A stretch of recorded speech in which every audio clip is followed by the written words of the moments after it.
சிரிபுரம்னு ஒரு கிராமத்துல ராகவையான்னு ஒரு ஊர் தலைவர் இருந்தாரு. தலைமுறை தலைமுறையா அவங்க குடும்பம் தான் அந்த ஊருக்கு தலைவரா இருக்காங்க. அந்த ஊருக்கு எந்த குறையும் வராம அவங்க குடும்பம் பாத்துக்கும். ஊரோட நடுவுல ஒரு பெரிய குளம் இருக்கு. அதுதான் அந்த ஊருக்கே உயிர் நாடி. பல வருஷமா அந்த குளத்தை நம்பித்தான் அந்த ஊர் மக்கள் வாழ்றாங்க. ஒரு பக்கம் வயல்வெளிக்கு தண்ணி கொடுக்கும், இன்னொரு பக்கம் ஊர் மக்களோட தாகத்தை தீர்க்கும். எப்பவும் அந்த குளத்துல தண்ணி நிறைஞ்சிருக்கும். எந்த காலத்திலயும் அந்த குளம் வத்தினதே இல்ல. குளிர்காலம், மழைக்காலம், வெயில் காலம்னு எந்த காலம் வந்தாலும் அந்த குளத்துல தண்ணி குறையாது. அதனாலே ஊர் மக்கள் அத அதிசய குளம்னு சொல்வாங்க. அந்த அதிசய குளத்தை ஊர் மக்கள் அந்த ஊரோட சிறப்பாவே பார்த்துட்டு வந்தாங்க. ஆனா அந்த குளத்தோட உண்மையான ரகசியம் ராகவையா குடும்பத்துக்கு மட்டும்தான் தெரியும். அதனால அத ஒரு தெய்வ ரகசியமா கருதி அவங்க யார்கிட்டயும் சொல்லாம அவங்க குடும்பத்துக்குள்ளே பாதுகாப்பா வச்சிருந்தாங்க. ராகவையாவோட மனைவி பேரு ஜானகம்மா. ராகவையா ஜானகம்மாவுக்கு ஒரே ஒரு பொண்ணு. அந்த பொண்ணு பேரு சுமதி. சுமதிக்கு இப்பதான் கல்யாணம் முடிஞ்சிருக்கு. கல்யாணம் முடிஞ்சது முதல் முறையா அவ கணவனோட பிறந்த வீட்டுக்கு வர்றா. கணவனோட பேரு வெங்கண்ணா. ஊர்ல மழை பெஞ்சிட்டு இருக்கும் போதே மழையில நனைஞ்சபடியே வீட்டுக்குள்ள வர்றா சுமதி. அப்ப ஜானகம்மா இப்படி பேசுறாங்க. என்னம்மா இது, மழை இப்படி கொட்டுது? வழியில எங்காவது மழைக்கு ஒதுங்கி மழை நின்னதும் வந்திருக்கலாமேமா, ஏன் நனைஞ்சிட்டே இப்படி வந்தீங்க? அதத்தான் நானும் உங்க பொண்ணுகிட்ட சொன்னேன். ஆனா அவ மழையில நனைஞ்சுக்கிட்டே வீட்டுக்கு போகணும்னு சொல்லி என்னை இப்படி நனைய வச்சே கூட்டிட்டு வந்துட்டா. சுமதி, உனக்கு இன்னும் அந்த சின்ன பிள்ளை பத்தி போகலையா? இப்படி மழையில நனைஞ்சுக்கிட்டு வந்தா உடம்பு கெட்டு போகாதா? என்னம்மா நீ? அம்மா, என்னம்மா, நம்ம ஊர் மழை நமக்கு எப்பவாது கெடுதல் பண்ணுமா? அதுவும் இல்லாம மழையில நனைஞ்சு ரொம்ப நாள் ஆச்சு, அதான் அப்படியே வந்தோம். அதெல்லாம் இருக்கட்டும், முதல்ல உள்ள போய் 2 பேரும் துணியை மாத்துங்க. இப்படி நனைஞ்ச துணியோட இருந்தா ஜலதோஷம் புடிச்சுக்கும். அவங்க 2 பேரும் இப்ப உள்ள போறாங்க. அப்ப ராகவையா வெளியில இருந்து கொடைய புடிச்சுக்கிட்டே வீட்டுக்குள்ள வர்றாரு. கொடைய மடிச்சு வச்சுட்டு ஜானகம்மாவை கூப்பிடுறாரு. ஜானகி, இன்னைக்கு நம்ம பொண்ணு மாப்பிள்ளையும் வரதா சொல்லிருந்தாங்க. இந்த மழையில எப்படி வருவாங்களோ என்னவோ, இன்னும் காணுமேமா, என்ன பண்றதுப்பா? அட, நீங்க ஒண்ணு கவலைப்படாதீங்க, அவங்க ஏற்கனவே 2 பேரும் வந்துட்டாங்க. என்ன சொல்ற, ஏற்கனவே வந்துட்டாங்களா? வெளியில பயங்கரமா மழை பெஞ்சிட்டு இருக்கு, எப்படி வந்தாங்க 2 பேரும்? இந்த சுமதி நம்ம மாப்பிளைய மலையில நனைய வச்சே கூட்டிட்டு வந்திருக்கா. 2 பேரும் நல்லா நனைஞ்சு போய் தான் வந்தாங்க. இப்பதான் கொஞ்ச நேரத்துக்கு முன்னாடி தான் வந்து உள்ள போயிருக்காங்க. அப்படியா? நான் இவ்வளவு நேரம் அவங்களுக்காக நம்ம ஊர் குளம் பக்கத்துல காத்துக்கிட்டு இருந்தேன். ரொம்ப நேரம் வராததால மழையில வர மாட்டாங்களோன்னு வீட்டுக்கு வந்துட்டேன். சரி சரி, அவங்க நனைஞ்சு போய் வந்திருக்காங்கல்ல, சுட சுட சாப்பிட ஏதாவது குடுமா, காஃபி டீ ஏதாவது சூடா போட்டு வந்து குடுத்து கவனி. என்னங்க, இதெல்லாம் நீங்க போய் எனக்கு சொல்லணுமா? வீட்டுக்கு வந்த நம்ம மாப்பிளைக்கு மரியாதை செய்யணும்னு எனக்கு தெரியாதா என்ன? நான் அதெல்லாம் பாத்துக்கிறேங்க. அப்படி சொல்லிட்டு ஜானகம்மா சிரிச்சுக்கிட்டே சமையலறைக்கு போறாங்க. சாயங்காலம் மழை நிக்குது. ராகவையா தன்னோட புது மருமகனை ஊர் சுத்தி காட்ட வெளிய கூட்டிட்டு போறாரு. அப்படி போயிட்டு இருக்கும் போது குளத்துக்கு பக்கத்துல வராங்க. குளத்தை பார்த்த வெங்கண்ணா ராகவையா கிட்ட இப்படி சொல்றான். மாமா, இந்த குளம் ரொம்ப பெருசா இருக்கு, தண்ணியும் அதிகமா இருக்கு. ஒருவேளை மழை அதிகமா பெஞ்சா கரை உடைஞ்சு ஊருக்கு எதுவும் ஆபத்து வருமோன்னு எனக்கு பயமா இருக்கு மாமா. அப்படி எதுவும் இருக்கா மாமா? மாப்ள, முதல்ல ஒண்ணு தெரிஞ்சுக்கோங்க, இது வெறும் குளம் இல்ல, நம்ம ஊருக்கு இது கங்கம்மா தாய். இந்த குளத்தால யாருக்கும் எந்த கெடுதலும் வராது, எப்பவுமே வந்ததும் இல்ல. கெடுதலே வராதா? எப்படி மாமா? இந்த குளம் எவ்வளவு ஆழம் இருக்கும்? என் சின்ன வயசுல எங்க தாத்தா சொன்னாரு, இந்த குளம் 2 பனைமரம் அளவுக்கு ஆழம் இருக்கும்னு. ஆனா இது வரைக்கும் வத்துனதே இல்ல. அதனால நாங்க யாருமே இதோட ஆழத்தை பார்த்ததும் இல்ல. தப்பி தவறி யாராவது இதுல விழுந்தாலும் அவங்களுக்கு ஒண்ணும் ஆகாது. இந்த கங்கம்மா எங்களை காக்குற தாய், எங்களை பாதுகாப்பாளே தவிர எப்பவும் கெடுதல் பண்ண மாட்டா. இந்த குளத்துக்கு பின்னாடி பெரிய கதையே இருக்கு மாப்ள. இந்த குளம் தான் எங்க ஊரோட சிறப்பு வாய்ந்த ஒரு விஷயம்.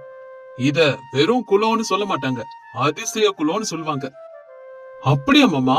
இந்த குளம் இங்க எவ்வளவு காலமா இருக்கு? இத அமைச்சது யாரு? கதைன்னு சொன்ன உடனே எனக்கு தெரிஞ்சுக்க ஆசையா இருக்கு மாமா, எனக்கு கொஞ்சம் சொல்லுங்க மாமா. நீங்க நம்ம வீட்டு மருமகன், எனக்கு மருமகன்னாலும் பையன் மாதிரிதான். உங்களுக்கு இந்த கதைய கண்டிப்பா சொல்லணும். ஏன்னா எனக்கு அப்புறம் நீங்க தானே இந்த ஊரை பாத்துக்க போறீங்க, அதனால நீங்க தெரிஞ்சுக்கணும்.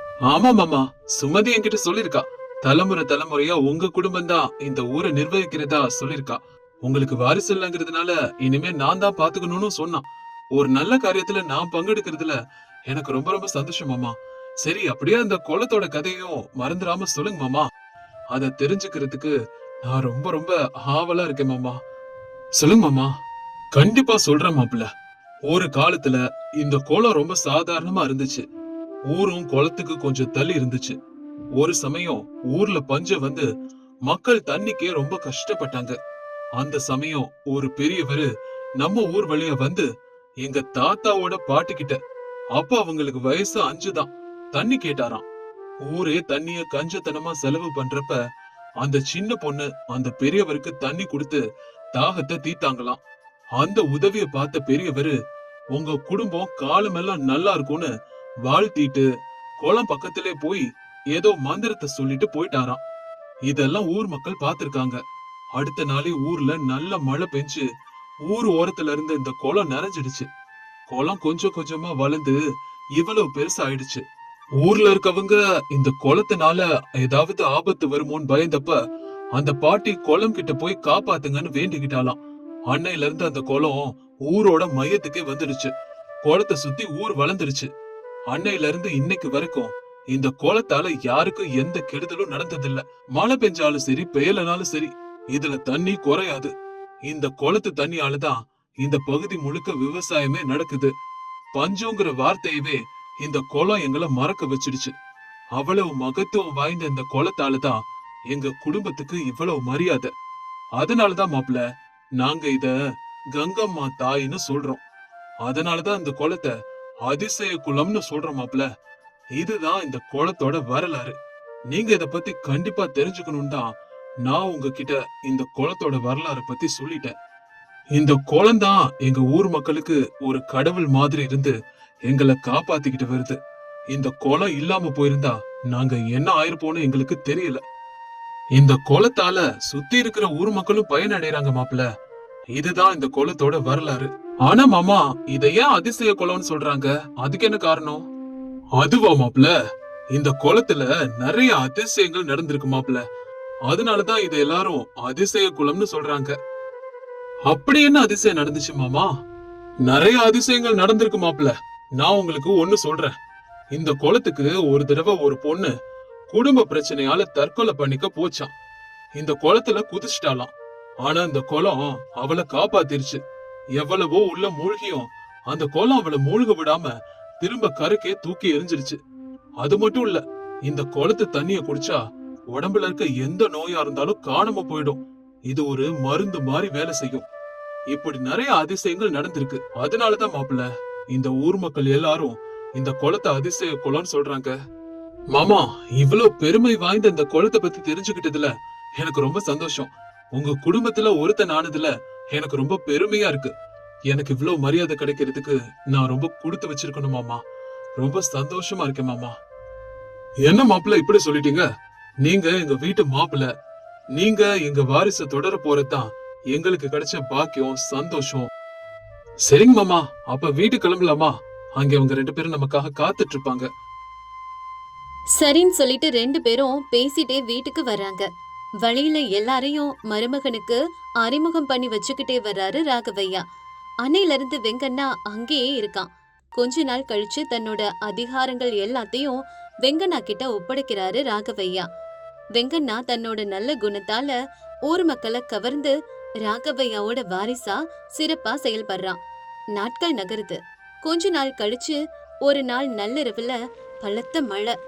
எல்லாரும் நல்ல தூக்கத்துல இருக்கிறப்ப ஒரு திருடன் ஒரு வீட்டுக்குள்ள நுழைஞ்சு நகையெல்லாம் திருடிட்டு தப்பிச்சு ஓடுறான்.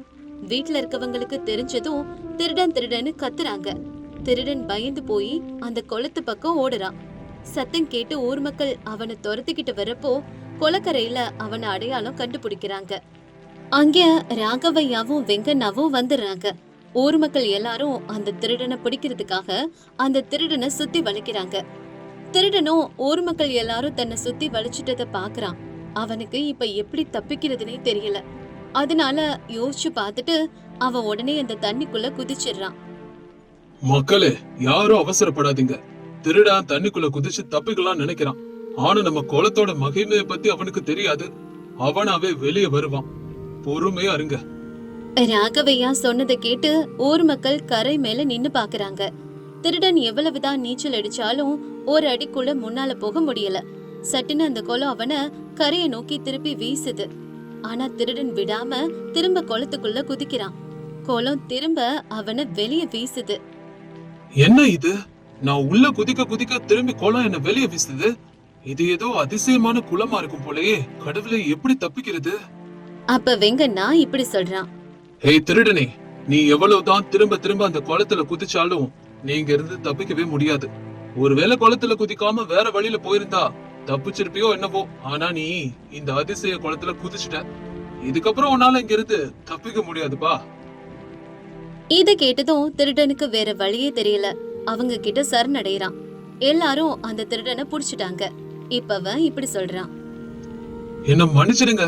உங்க ஊரை பத்தியோ இந்த அதிசய குளத்தை பத்தியோ தெரியாம திருட வந்துட்டேன். தயவு செஞ்சு மன்னிச்சிடுங்க. ஒருவேளை இந்த ஊரை பத்தி தெரிஞ்சிருந்தா பக்கத்து ஊர்ல திருட போயிருப்பியா? திருட்டுங்கிறது உன் வேலை. முதல்ல உன் புத்திய மாத்தணும். இனிமே நீ திருடாம இருக்கணும்னா உனக்கு சரியான பாடம் புகட்டணும்.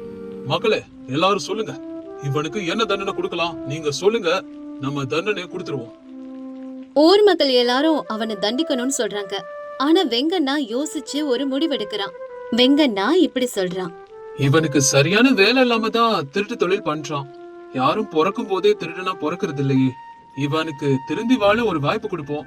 இவனை நம்ம ஊர்ல வச்சுக்கலாம். இந்த குளத்தை சுத்தமா பாத்துக்கிற பொறுப்பை இவன் கிட்ட கொடுப்போம். அவன் திருந்துறதுக்கும் மாறி வாழ்றதுக்கும் நம்மளும் ஒரு வாய்ப்பு கொடுத்து பாக்கலாம். அவன் என்ன பண்றான்னு தெரிஞ்சிடும்ல. பாப்போம் ஒரு தடவை. நீங்களா என்ன சொல்றீங்க? தண்டனை கொடுக்கறது எல்லாரும் செய்வாங்க. ஆனா நீங்க அவனை மாத்தணும்னு நினைக்கிறீங்கல்ல, உங்க எண்ணம் ரொம்ப நல்லா இருக்கு மாப்ள. இனிமே இந்த குளத்தை சுத்தமா பாத்துக்கிற பொறுப்பு இவனுக்கு நம்ம கொடுப்போம். வெங்கண்ணா ராகவையா முடிவ எல்லாருமே ஏத்துக்கிறாங்க. அப்ப இதெல்லாம் கேட்டுட்டு இருந்த திருடன் இப்படி சொல்றான்.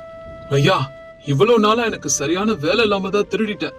நான் திருந்துறதுக்காக நீங்க கொடுத்திருக்கிற இந்த வாய்ப்பை நான் கண்டிப்பா நல்லபடியா பயன்படுத்துவேன்னு உறுதி கூறுறேன் ஐயா.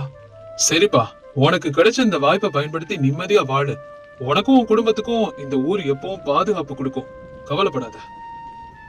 அப்படி சொல்லி அந்த குளத்தை சுத்தப்படுத்துற வேலைய அவன் கிட்ட ஒப்படைக்கிறாங்க. அன்னையில இருந்து ஊர்ல என்ன பிரச்சனை வந்தாலும் வெங்கண்ணா தான் முன்ன நின்னு தீர்த்து வைக்கிறான். அவனோட தீர்ப்புகளை பார்த்து ஊர் மக்கள் சந்தோஷம் அடைறாங்க. ஒரு தப்பு செஞ்சுட்டா அதுக்கு தண்டனை மட்டும் தீர்வு கிடையாது, திருந்த வாய்ப்பும் கொடுக்கணும். ராமாபுரத்துல சுந்தரையா காந்தோன்னு தம்பதிகள் வாழ்ந்து வந்தாங்க. சுந்தரையா நிதானமான குணம் கொண்டவர். அவசரப்படுறதோ அவசரப்பட்டு முடிவுகள் எடுக்கிறதோ அவர்கிட்ட இருக்காது. அவர் ரொம்பவும் சாந்த குணம் கொண்டவர். எவ்ளோ கோபம் வந்தாலும் எவ்ளோ பிரச்சனைகள் வந்தாலும் அதை சுமூகமா தீர்க்கணும்னு மனப்பக்குவம் கொண்டவர். இவருடைய குணங்கள் இப்படி இருக்கும்போது சுந்தரையாவோட மனைவி காந்தத்துக்கு பேராசை அதிகம். பக்கத்து வீட்டுல இருக்கிறவங்க என்ன செஞ்சாலும் நாமும் அதை செய்யணும் அப்படின்னு நினைக்கிறவ. தன்னோட பேராசையினால சுந்தரையாவை அடிக்கடி சங்கடத்துல இழுத்து விட்டுருவா. ஆனாலும் சுந்தரையா தன்னோட மனைவியோட பேராசை கோரிக்கைகளை சரி செஞ்சு குடும்பத்தை எப்படியோ திறம்பட நடத்திட்டு வந்தாரு. இருந்தாலும் காந்தம் எனக்கு அது வேணும் இது வேணும்னு சுந்தரையாவை நச்சரிச்சுக்கிட்டே தான் இருந்தா. இப்படி இருக்கும்போது ஒரு நாள் சுந்தரையாவும் காந்தமும் இந்த மாதிரி அவங்க வீட்டுல பேசிட்டு இருந்தாங்க. ஏங்க, நம்ம எதிர் வீட்டு சீத்தம்மா பெருசா காசு மாலை செஞ்சிருக்காளாம். அப்படியா? அப்படியே பக்கத்து வீட்டு பாப்பம்மாவும் புதுசா பட்டுப்புடவை வாங்கிருக்காளாம். ஓஹோ, அப்படியா? சரி, இப்ப அதுக்கு நான் என்ன பண்ணணும்?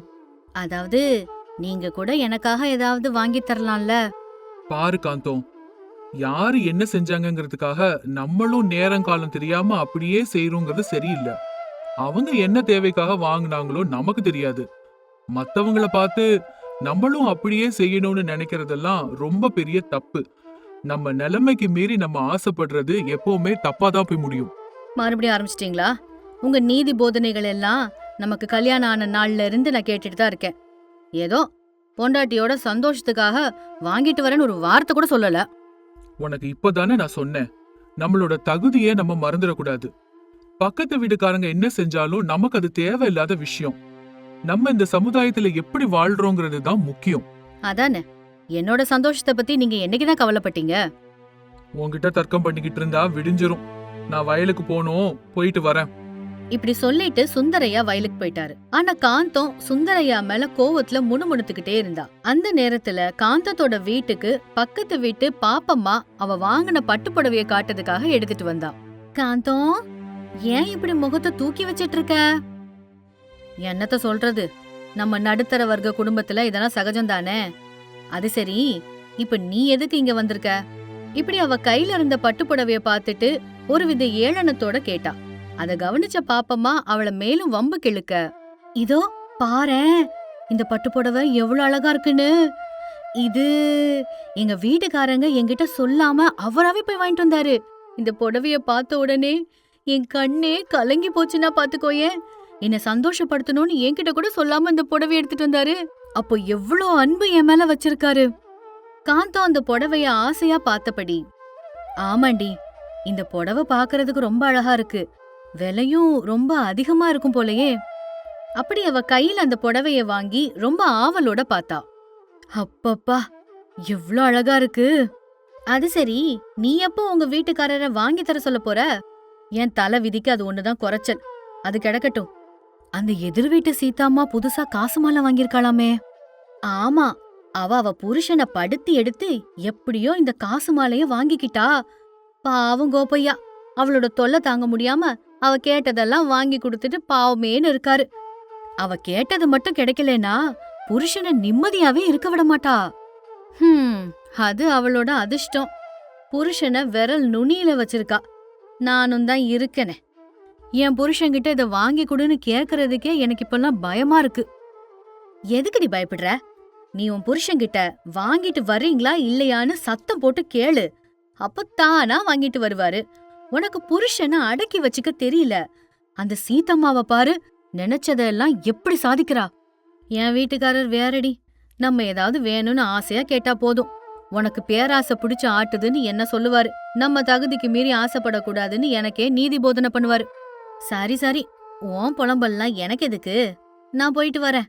இந்த சேலைய இந்த தெரு முழுக்க கொண்டு போய் காட்டணும்ல. இப்படி சொல்லி புடவைய எடுத்துட்டு அவ போயிட்டா. தன்னோட கணவரை எப்படி தன்னோட வசத்துக்கு கொண்டு வர்றதுன்னு காந்தம் யோசிச்சுட்டு இருந்தா. சாயங்கால நேரத்துல சுந்தரையா வீட்டுக்கு வந்தான். காலையில மனைவி கேட்டு இல்லன்னு சொல்லிட்டோமேன்னு வரும்போது புடவை வாங்கிட்டு வந்தான். காந்தம், காந்தம், இப்படி கூப்பிட்டுக்கிட்டே வந்தாரு. அத கேட்டதும் காந்தம் வீட்டுக்குள்ள இருந்து எரிச்சலா வெளியில வந்தா. வீட்ல தானே இருக்கேன், எதுக்கு இப்படி கூப்பாடு போட்டுக்கிட்டே வரீங்க? காந்தம், உனக்காக ஒன்னு கொண்டு வந்திருக்கேன் பாரேன். அப்படி அவன் கொண்டு வந்த புடவைய எடுத்து காட்டுனான்.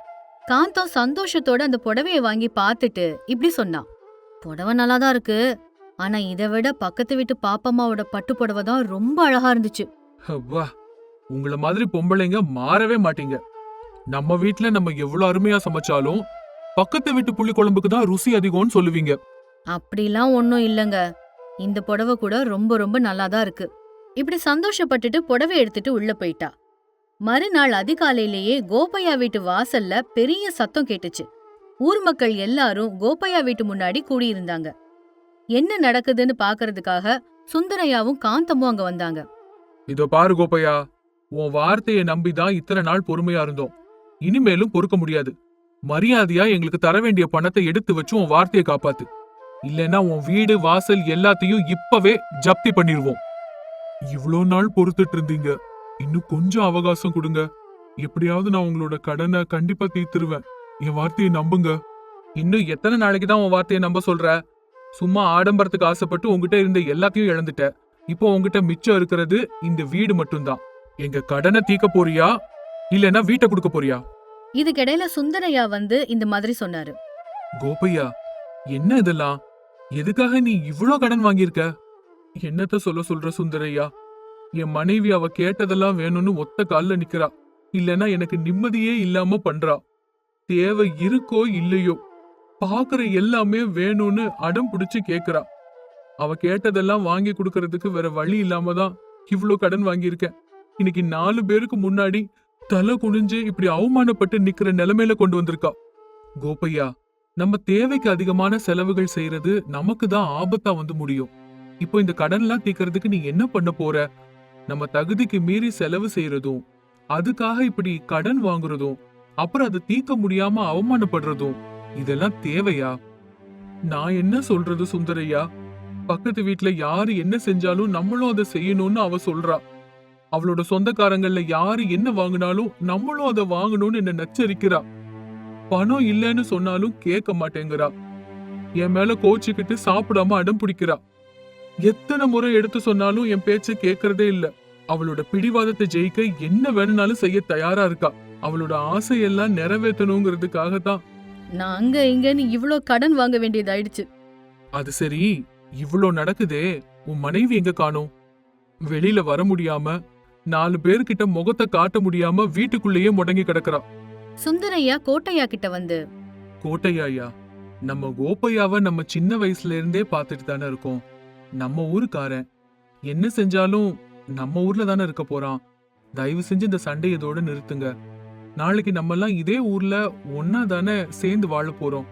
தயவு செஞ்சு அவனுக்கு கொஞ்சம் அவகாசம் கொடுங்க. எப்படியாவது உங்க கடனை கொஞ்சம் கொஞ்சமா அவன் தீர்த்துடுவான். இப்படி எல்லாரும் ஒரே சமயத்துல வந்து கேட்டா அவனும் தான் என்ன பண்ணுவான் பாவம். ஏதாவது தவறான முடிவு எடுத்துட்டானா அப்புறம் நம்ம தானே வருத்தப்படணும். அவகாசம் கொடுத்தாலும் அவன் கடனை தீப்பான்னு எனக்கு நம்பிக்கை இல்ல. அப்படி அவகாசம் கொடுத்தா அதுக்கு யார் உத்தரவாதம்? யார் அவனுக்கு ஜாமீன் கொடுக்கறது? கோட்டையா ஐயா, நம்மெல்லாம் பல வருஷமா ஒரே ஊர்ல ஒன்னா வாழ்ந்துட்டு இருக்கோம். நம்ம ஒருத்தருக்கு ஒருத்தர் நம்பிக்கையோட இருக்கணும் ஐயா. உங்களுக்கு கோப்பையா மேல நம்பிக்கை இல்லைன்னா அவனுக்காக நான் உத்தரவாதம் தரேன். சரி, நீ இவ்வளவு தூரம் சொல்றதுனால அவனுக்கு கொஞ்சம் அவகாசம் கொடுக்கறோம். ஆனா அவன் தரலன்னா நீ தான் அந்த மொத்த பணத்தையும் கட்ட வேண்டியதா இருக்கும். இப்படி சொல்லிட்டு கோடையா அங்க இருந்த மக்களை கூப்பிட்டுட்டு போயிட்டாரு. சுந்தரையா சமயத்துக்கு செஞ்ச நன்றிக்காக கோப்பையா அவனோட நன்றியை தெரிவிச்சான். சுந்தரையா, சரியான நேரத்துக்கு வந்து என்னையும் என் குடும்ப மானத்தையும் காப்பாத்தின. உனக்கு எப்பவும் நான் கடமைப்பட்டிருப்பேன். அக்கம் பக்கத்துல இருக்கிறவங்க இந்த மாதிரி நல்லது கெட்டதுக்கு கூட வரலன்னா எப்படி? சரி சரி, நீ போய் உன்னோட மனைவியை சமாதானப்படுத்து. இப்படி சொல்லிட்டு சுந்தரையா அங்கிருந்து வீட்டுக்கு வந்துட்டாரு.